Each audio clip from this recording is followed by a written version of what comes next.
All right, happy Sabbath, family. This is Darnell Gabriel from Revolutionary Sword. Peace and blessings from God our Father and the Lord Jesus Christ. All right, I got another hot topic, hot lesson from the Holy Bible. And before I dive into it, I hope all is well with you and your family. And as always, continue to pray for me as I pray for you in Jesus' name.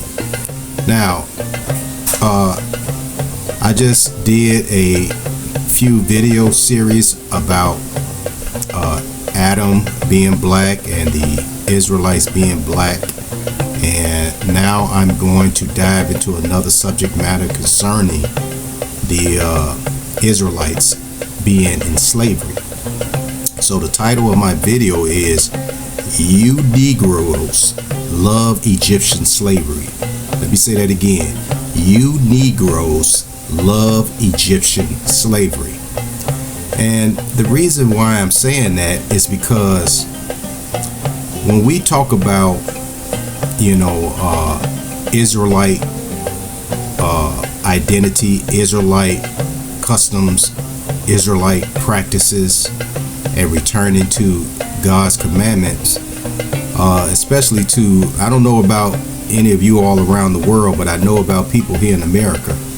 They mind freeze up. They think about other stuff outside of, what you're talking about. They rather talk about sports. They rather talk about the next rap video and the next, hot girl that's on the scene or hot guy that's on the scene.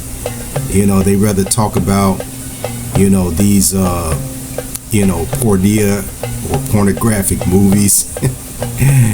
But, I get it and I understand it because, at one time my mind was like that, but to be honest with you, when God transformed my thinking, it made me see things a little bit more clearer on why people are locked into what they're locked into. And from my perspective is that you still love Egypt. You still are caught up with Egypt. If you cannot lock your mind into the things of God, if you cannot lock your mind on God's agenda and what's going on in the world and how God is going to deal with the world, if you can't lock your mind into that, then from my perspective is that you still in love with your slave masters, the Egyptians.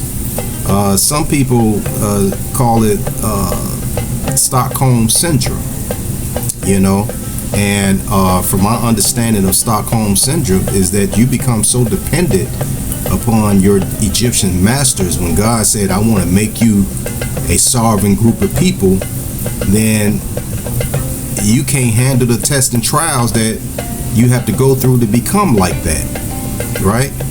And the bottom line is there has been like that throughout all biblical history. God is trying to establish you with your own identity outside of the Egyptian way of living. But I don't want to get too caught up with a commentary, but my thing is I want to show you that pattern in the scriptures. And also I'm going to show you how many times the Israelites went back into Egypt, whether it be mentally or physically, throughout the biblical history of the Israelites. And the first place I'm going to start is Exodus chapter 2, verse 23. Now, this is some of you all out here, because, a lot of you all complain about the situations that you are going through. Oh my God, it's so hard out here. A black man can't get a break. A black woman can't get a break. Oh Lord, I'm struggling to pay my bills. My husband is cheating on me. My wife slept with my best friend. My children and I are losing their minds. They're so rebellious. the cops are killing all our black youth. There's no black men in the household. You all are constantly crying to God about that, right? Guess what? The Israelites in the Bible did the same thing. Check this out. Exodus chapter 2, verse 23. Years passed, and the king of Egypt died. But the Israelites continue to groan under their burden of slavery. They cried out for help, and their cry rose up to God. Now, the thing is this. We know the story of the Israelites being in captivity in Egypt. We know the story that God actually sent a deliverer, who is Moses. And God performed all kinds of miraculous miracles to bring the children of Israel out of Egypt, even to the point of hardening Pharaoh's heart so that he can display his power amongst the Egyptians, that his fame might go throughout all the world, right?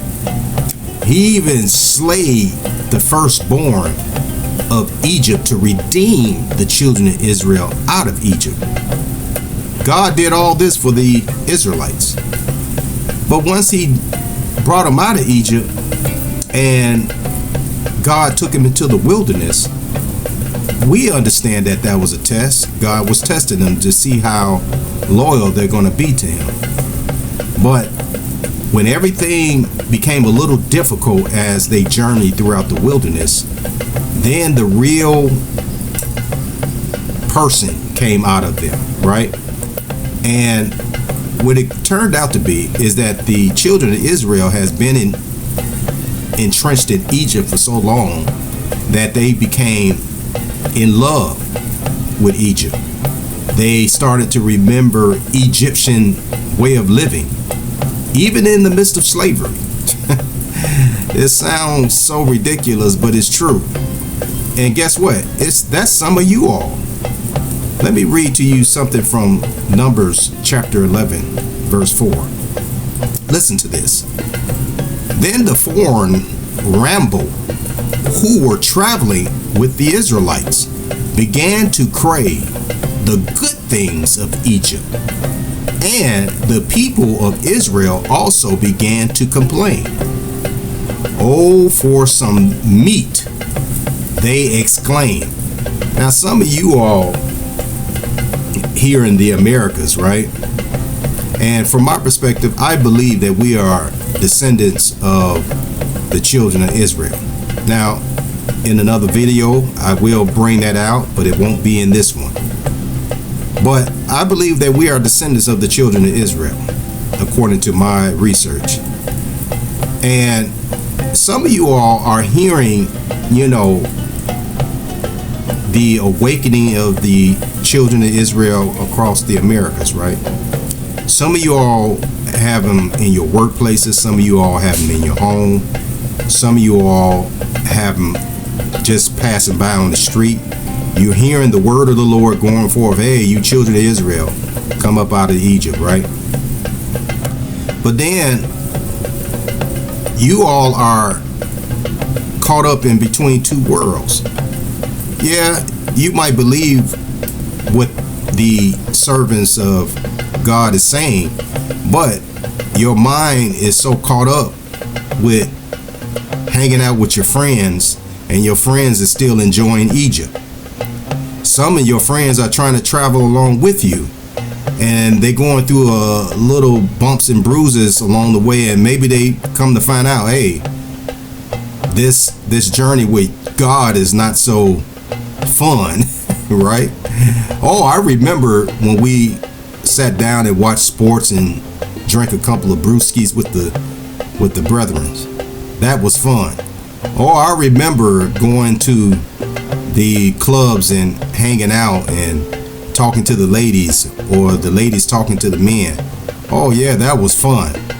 I remember when I can just pretty much do whatever I think and feel, and don't feel like I'm going to have nobody judge me or no repercussions coming my way.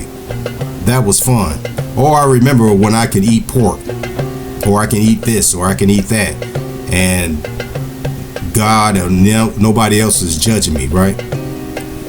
Well, some of you all need to separate yourself from these individuals that are causing your mind to revert back to Egyptian way of thinking, because that's exactly what the Israelites were dealing with. You had some foreign people coming along with the Israelite for the journey, because God is like that. If you want to be a part of the nation of Israel, you're welcome. But as long as you are traveling with Israel, then you got to be Israel. It don't matter where you came from, whether you came from the regions of Africa, whether you came from the regions of the north.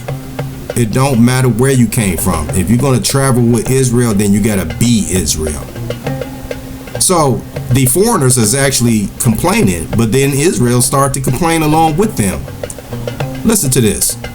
Numbers 11:5. Remember the fish we used to eat for free in Egypt. That's you all. And we had all the cucumbers and melons and leeks and onions and garlics we wanted. Now, they just got through complaining in Exodus chapter 2 about being in slavery and crying out to God about the pressures of slavery. But then once God bring you out of slavery, and then you got to go through a little turbulence, you're being tested, right? Now you starting to think about what you had that might have been good in slavery. Let's read Exodus chapter 16, verse 3. If only the Lord had killed us back in Egypt, they moaned. There we sat around pots filled with meat and ate all the bread we wanted. But now you have brought us into this wilderness to starve us all to death. All to death. Now, these people are so emotionally attached to Egypt that they're thinking about what they had to eat, how much they ate, and they can eat as much as they want. But now God is trying to make them a sovereign group of people with their own identity, with their own landmass. And these people are caught up about what they had in Egypt. This is some of the mindset that you all have, right? Some of you all don't want to go through a wilderness experience so God can build you up and make you strong. So God can, filter out some of those things that you might have in your heart that is related back to Egypt, right? No. Instead, you want to complain to God and to God's leadership. And then you want to think about what you had back in Egypt to eat. Let's also read. And not only that, you wishing God would have killed you in Egypt. Talking about a bad mind. Deuteronomy 28 and 68. Now, the reason why I'm going to Deuteronomy 28 and 68 is because Israel complained about Egypt and what they had in Egypt, or at least complained to God about what they're not getting from him. And they are constantly reflecting back on Egypt. If you go to Deuteronomy 28, you'll read the blessings and the curses. If you obey God, God is going to give you the good of the land. He's going to protect you from your enemies. He's going to allow you to, prosper in everything that you do. But then if you disobey the word of the Lord, then God is going to reverse everything and you're going to become a curse. This is exactly what happened, because they are reflecting so much on what they had in Egypt. They forgot all about what God had did for them to bring them up out of Egypt, and all the great miracles that God did for them to bring them up out of Egypt. So therefore, according to Deuteronomy 28, God distributed curses to them. But the finality of those curses was 68, when it says, Then the Lord will send you back to Egypt in ships, to a destination I promise you, you will never see it again. There you will be offered to sell yourselves to your enemies as slaves, but no one will buy you. Okay? Now this is something that God actually promised, and actually God fulfilled it. And guess what? God is still fulfilling that curse, right? But what I want to do in this video is show you how many times Israel actually went into Egypt. I just shared with you that they mentally went back into Egypt by remembering certain things that they had. But it didn't stop right there. Not only did they continue to remember certain things about Egypt, they also physically went back into Egypt. Okay, so let's just dive into this. Now, God told Israel they would not see the Egyptians no more, right? When he delivered them out of the hands of the Egyptian, and they was about to cross the Red Sea, or the Sea of Reeds, and they was trouble about, the Egyptians coming after them. But Moses told them, hey, calm down, stand still, and we're going to watch God deliver us from these Egyptians. And guess what? God did just that. So much to the point that he held them back until they got across the Red Sea and crossed over to the other side. And God is a military power. He understands military strategic operations, and he did something that strategically brought the Egyptians to their demise. And once the children of Israel got across to the Red Sea, the Lord allowed the Egyptians to follow after them. And once they went into that path where the sea was split, once the children of Israel was fully across on the other side, God brought the waters completely down on the Egyptians' head. And God meant that when he delivered them, he said they will see the Egyptians no more forever. But the problem is that Israel kept bringing Egypt up. Why? Why are you bringing your slave masters up? Maybe because you have Stockholm Syndrome. Maybe because you want to do what you want to do, and you're complaining about God's laws and how God operates, so on and so forth. Let me read something to you from Exodus chapter 14, verse 13. Exodus chapter 14, verse 13. But Moses told the people, don't be afraid, just stand still and watch the Lord rescue you today. The Egyptians you see today will never be seen again, just as I explained. Now let me take you to Deuteronomy 17 and 16. The king must not build up a large stable of horses for himself, or send his people to Egypt to buy horses, for the Lord has told you, you must never return to Egypt. You must never return to Egypt. God don't want you entangled with Egypt anymore after he had delivered you, right? This is exactly what this verse is explaining. God don't want you to look to Egypt for anything. Once God delivered you, once God gave you your own place, once God gave you your own king, if there's trouble, then you have God and the king to help. But you are not to look back to Egypt ever again. Now, of course, they did that.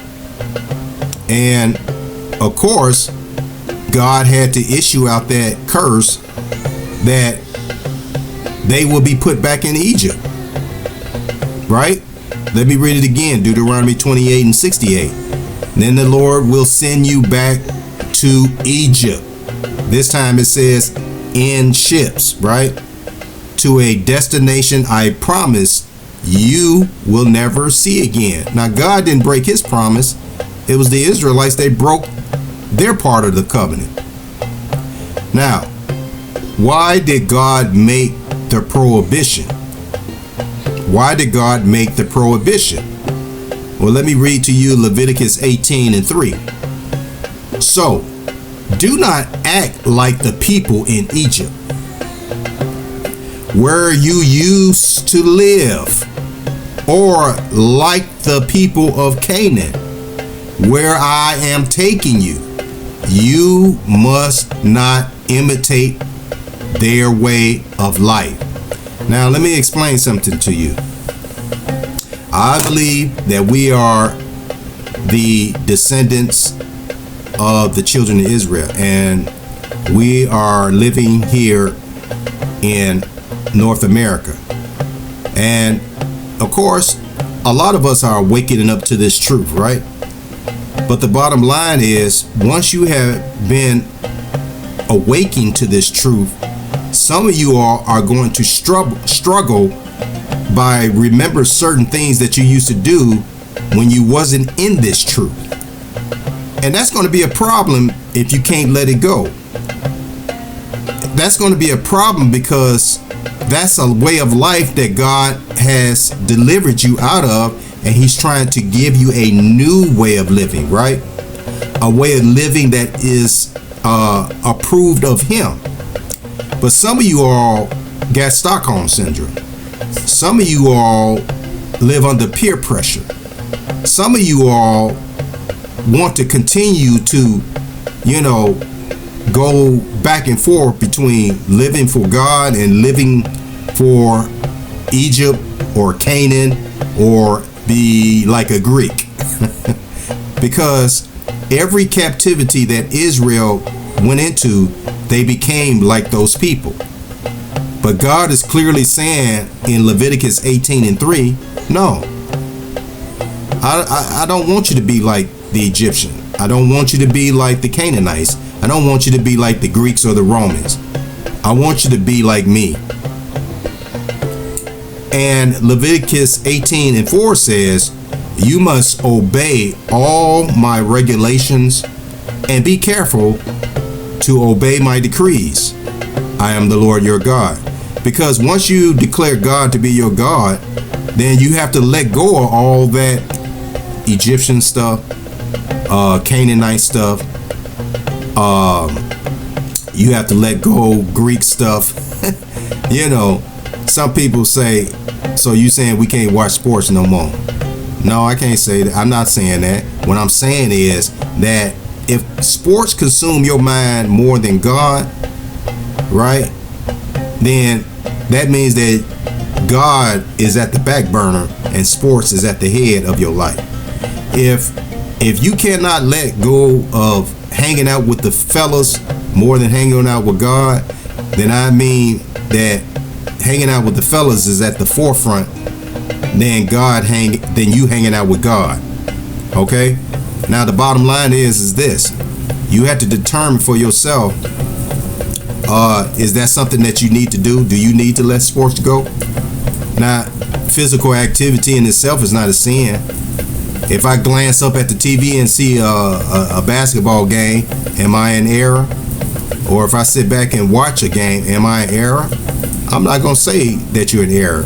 But what I'm going to say is that consuming your time more than you understanding God's ways, right? Because physical activity don't avail anything pertaining to the kingdom of God. Okay? Now, God said that you need to obey his voice. You need to obey his rules and regulation, right? And he says, if you obey my decrees and my regulations, you will find life through them. I am the Lord.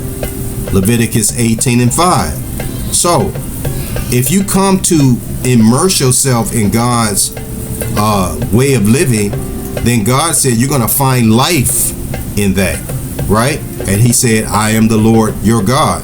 But if all these other things that, you're used to, you're accustomed to, you're used to doing and moving a certain way with your friends and all that kind of stuff, and they're getting in the way of you diligently observing God's rules and regulations, then you better check yourself before you what?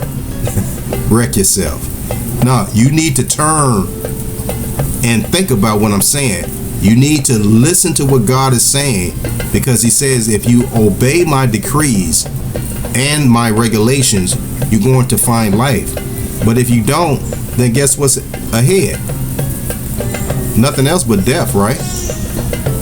Now I want to read a commentary to you that I came across in my studies.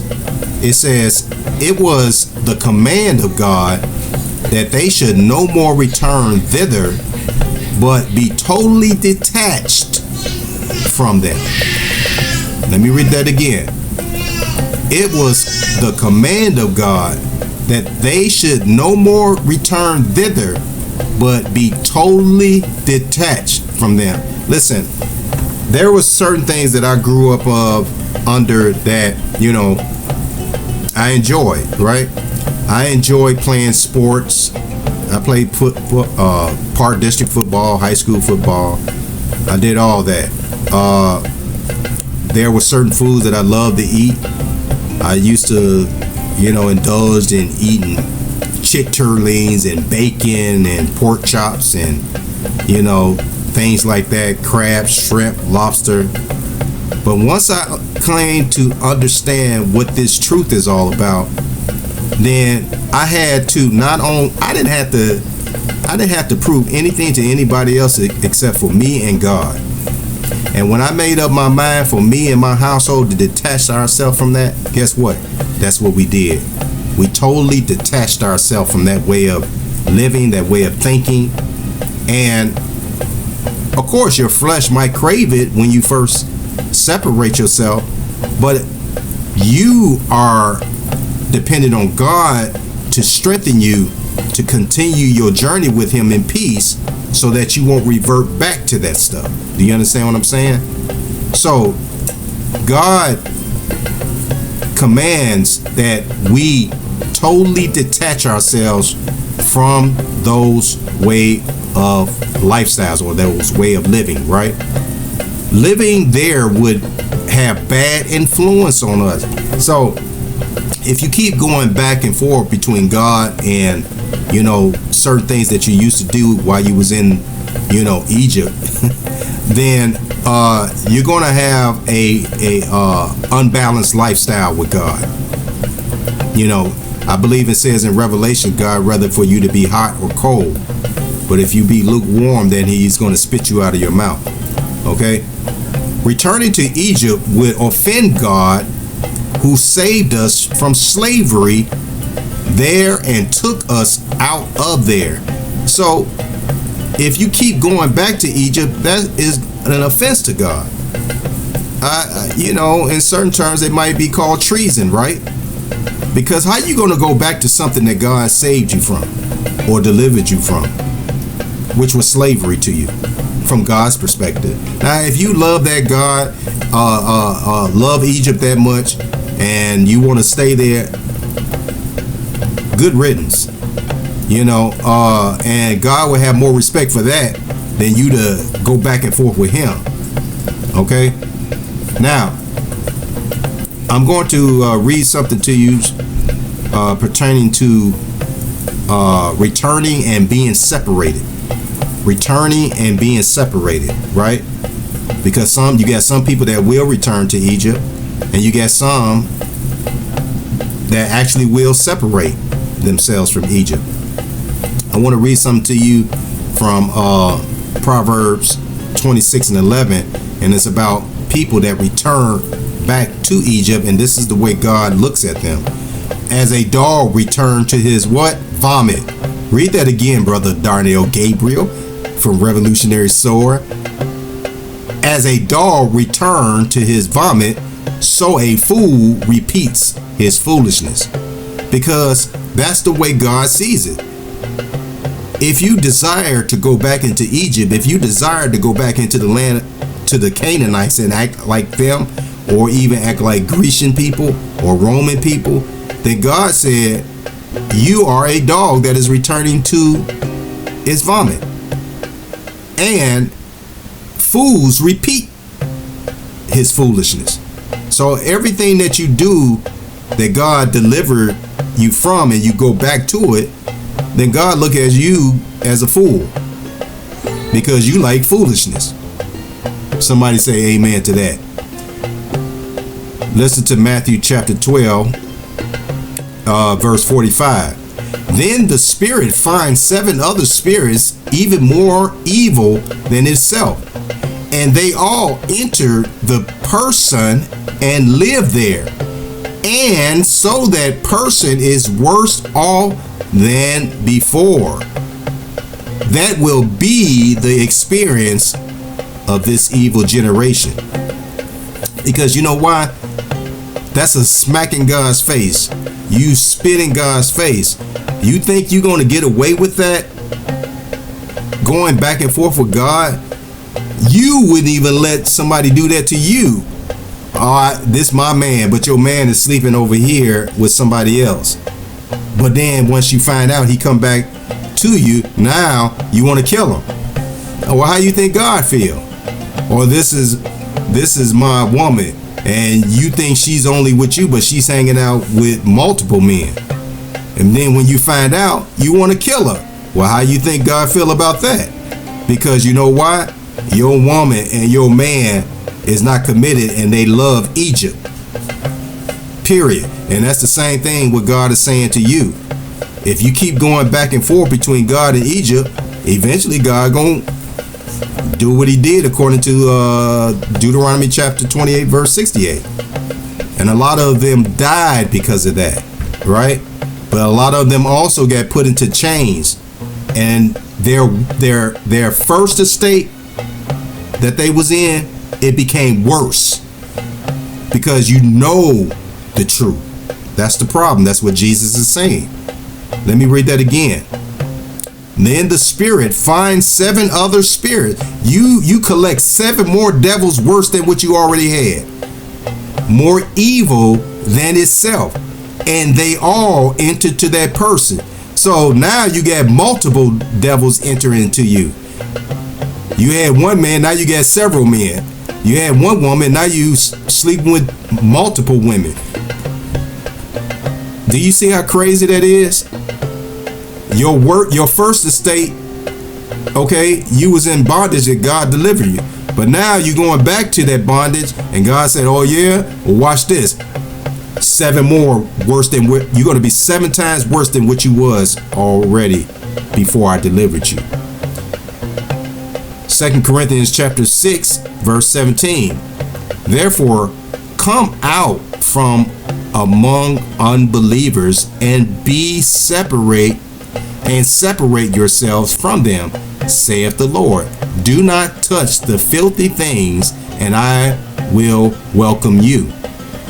This is what God has been trying to say to Israel ever since he delivered them out of Egypt. And this is what God is saying to you ever since he delivered you from out of the world. He's saying, come out from among them, who? Unbelievers, and separate yourselves from them, saith the Lord. Don't touch their filthy things no more. And then he said he'll welcome you. Revelation chapter 18 verse 4 says, then I heard another voice calling from heaven, come away from her, my people. Do not take part in her sins, or you will be punished with her. Who is this talking about? Babylon. Because there's one thing that is common between all the other heathen nations, whether you're talking about Egypt, Babylon, Assyria, Greek, Roman Empire, they all have been punished by God. And guess what? Those that wanted to live like those people, I'm talking about Israelites, guess what? They get punished along with them. And God is saying that if you want to live like that, then guess what? You're going to reap the punishment that's going to come upon them. Okay? Now, how many times did Israel go back into Egypt? How many times? Let me read something to you. Israel went back to Egypt by asking for help dealing with the Assyrians. Because when God decided to punish the northern kingdom of Israel, they was looking for help. And guess who they turned to? Let's read it. Isaiah 31:1. What sorrow waits those who look to Egypt for help, trusting their horses, chariots, charioteers, and depending on the strength of human armies instead of looking to the Lord, the Holy One of Israel. Let's read verse 2. In his wisdom, the Lord will send great disaster. He will not change his mind. He will rise against the wicked and against their helpers. Verse 3. For these Egyptians are mere humans, not God. Their horses are puny flesh, not mighty spirits. When the Lord raises his fist against them, those who help will stumble, and those being helped will fall. They will fall down and die together. So, here in Isaiah chapter 31, 1-3, the Israelites were afraid of the Assyrian Empire coming after them, or coming down and taking over. And God actually said that that's what's going to happen if they didn't turn away from their wicked practices. But when they made up their mind that they was going to, not look to God, instead they was going to look to the Egyptian. Well, from God's perspective, they was going back to Egypt. They was going back to Egypt. So they no longer looked at God as the one who delivered them from out of Egypt. Now they're looking to the Egyptians as being their deliverer. And guess what? That's some of you all. Some of you all are looking to human beings to deliver you from whatever circumstances that you are afraid of, right? But no, God said, I'm your deliverer. You should be looking to me. But God said, if you desire to look to the Egyptians, okay, this is what's going to happen. Those Egyptians are going to get destroyed. And guess what's going to happen? Because you're looking to them, you're going to be destroyed right along with them. Thus saith the Lord. Israel went back to Egypt to flee the Babylonians in 597 BC. Jeremiah 42:15 says, Then hear the Lord's message to the remnant of Judah. This is what the Lord of heaven's army, the God of Israel, says. If you are determined to go to Egypt and live there, verse 16, the very war and famine you fear will catch up to you, and you will die there. Did you hear that? Let's read verse 17. That is the fate awaiting every one of you who insists on going to live in Egypt. Yes, you will die from war, famine, and disease. None of you will escape the disaster I will bring upon you there.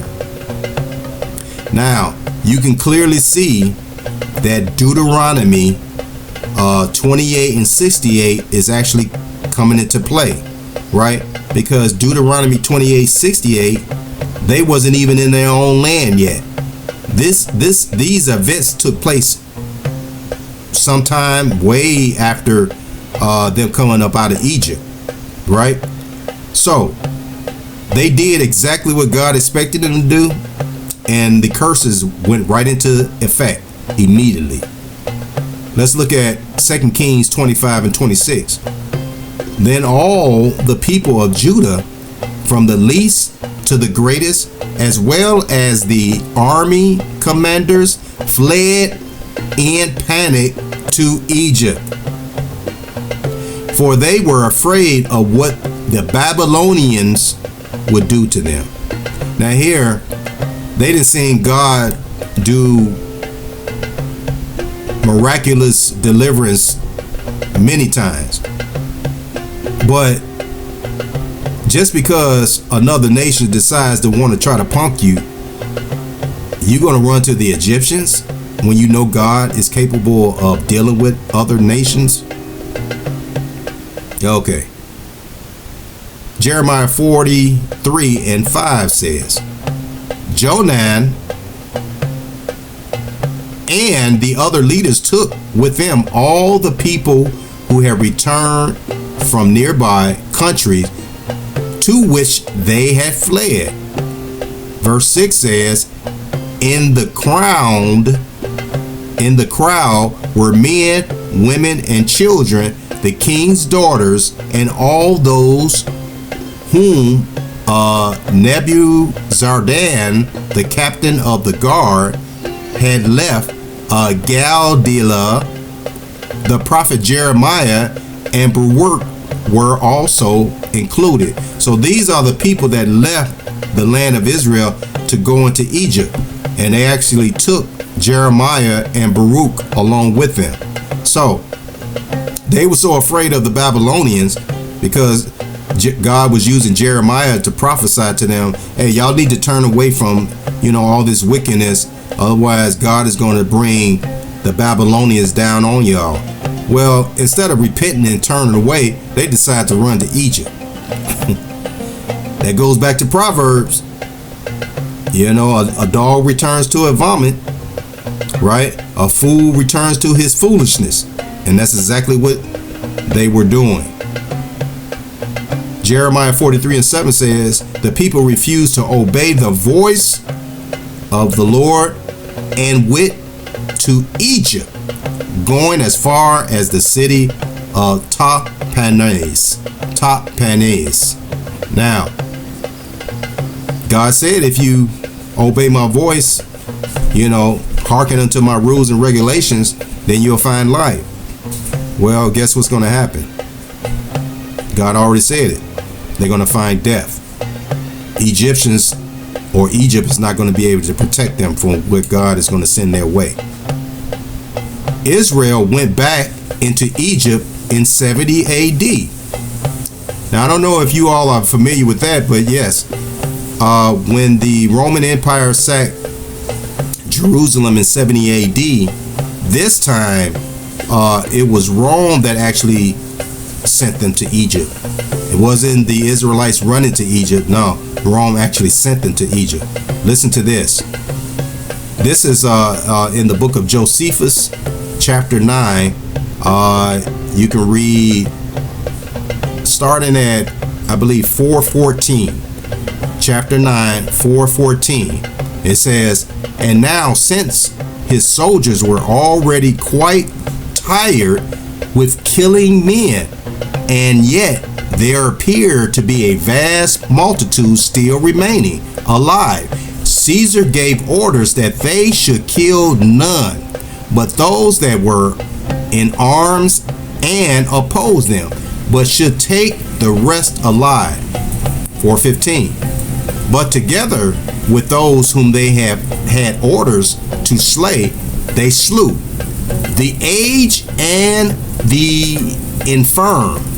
So, Caesar gave certain, orders about how to deal with the rebels, right? And those that were opposing the Roman Empire, then he ordered to kill them.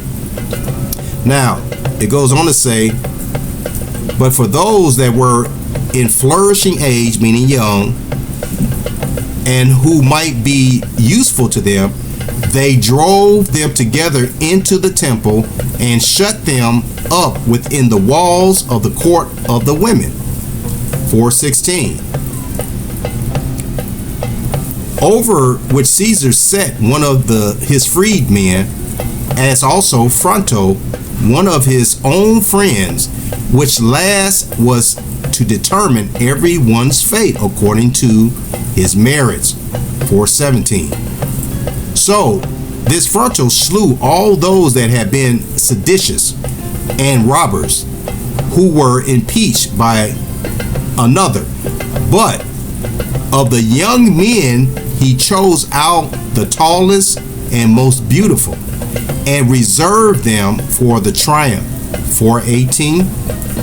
And as for the rest of the multitude that were above 17 years old, he put into bonds and sent them to Egypt, or to the Egyptian mines. Titus also sent a great number into the provinces, as a upon their theaters by the sword and by the wild beasts. In other words, the Colosseums.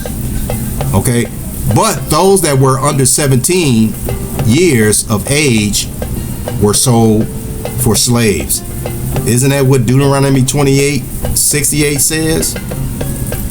For all four instances involve Jews leaving Israel for Egypt.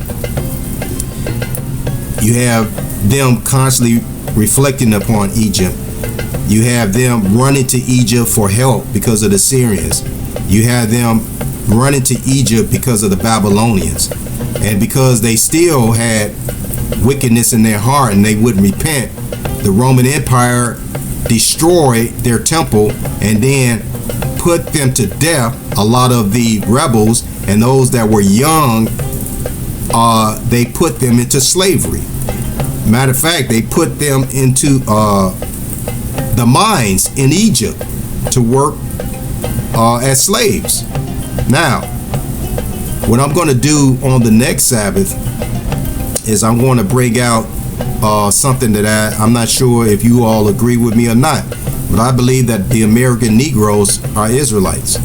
And so by explaining all this to you, it's supposed to give you a mindset and an understanding to show you that you're still involved in slavery, whether you believe it or not.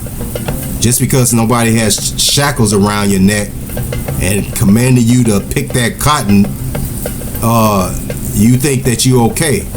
Some of you all got great lives, but you know, a lot of them had great lives even in the midst of slavery too, but they still was yet enslaved. And next Sabbath, I'm going to explain to you why I believe that the Negroes are in slavery or are Israelites, and that you are still under Roman captivity. Okay, this is Darnell Gabriel from Revolutionary Sword. I hope you got something out of this this lesson, and I will see you on the next Sabbath. I bid you shalom.